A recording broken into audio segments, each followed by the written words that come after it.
I'm Leti, and I'm a technical recruiter at DistantJob. I would like to talk to you today about how to determine the right amount to ask for when you're applying to remote opportunities, particularly in the international market.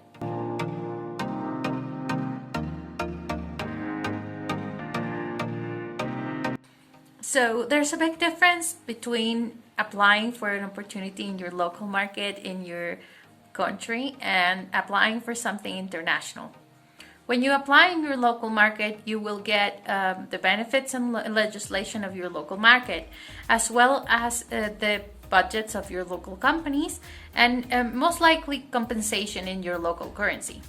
When you're applying to international markets, then you have to take a few things into consideration. One of them is that your local market will have a competitiveness in relation to the international market, depending on how well your currency is doing, as well as many other factors like cost of living.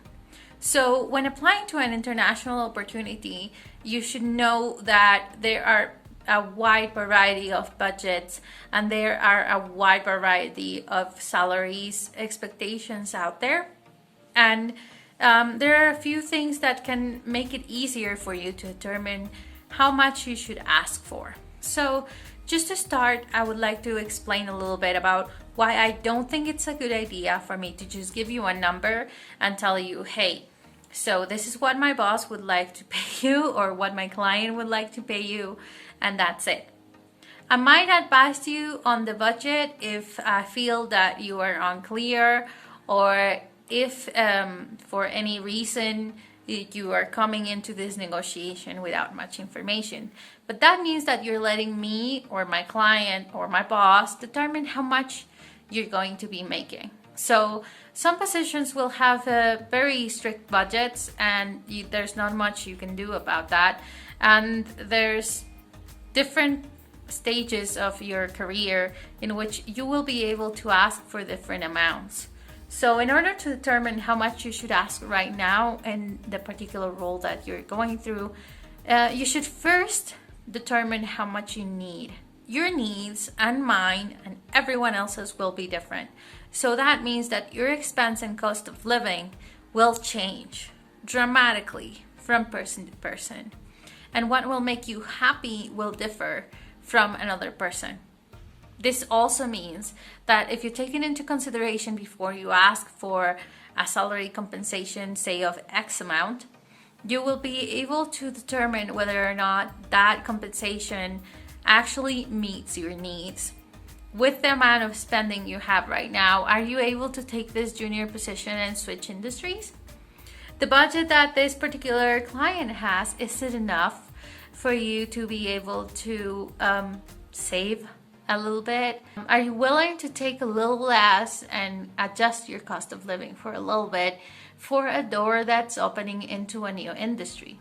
So different things about your profile will make it different in terms of how much leverage you have in the international market for your profile. So for example, if you're coming from a very drastic currency exchange between the USD or the Canadian dollar or the British pound and your local currency, which is the case of many Latin American countries, then that means that at the moment of negotiating your salary, then your cost of living is low and you're able to offer a competitive wage, and then you have better chances of more companies being able to pay you something that it makes you both happy and also allows them to work with someone and take a risk on an international market. So have you made your Excel sheet yet?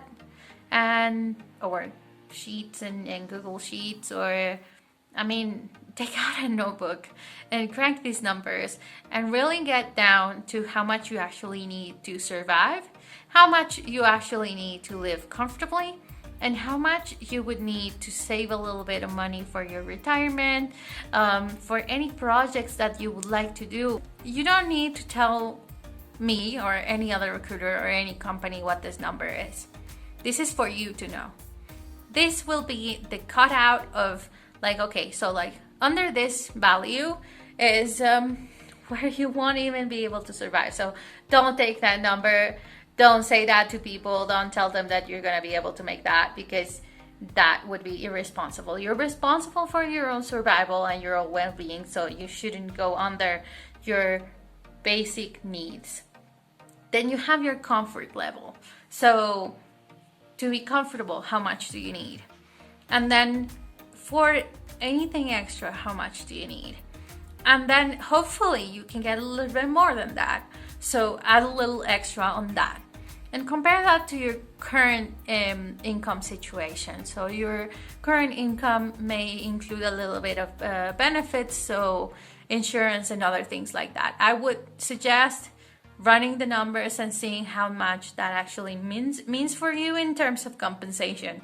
So you get health insurance. How much is that? Do you get any food bonuses or stuff like that? How much is that? And then you will know how much you're making. So you have two numbers now: how much you're currently making and how much you need to be happy. Okay? So if your number of how much you need to be happy is way above what you're currently making, then you might want to consider moving up. And a career outside of your local country might just give you the right opportunities to do that. So what does that mean?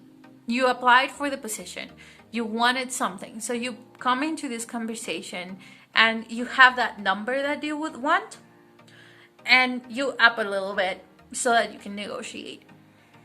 Because me and many other people will have budgets to meet, and so if we're able to negotiate with you so that we can meet the client's budget, we will do.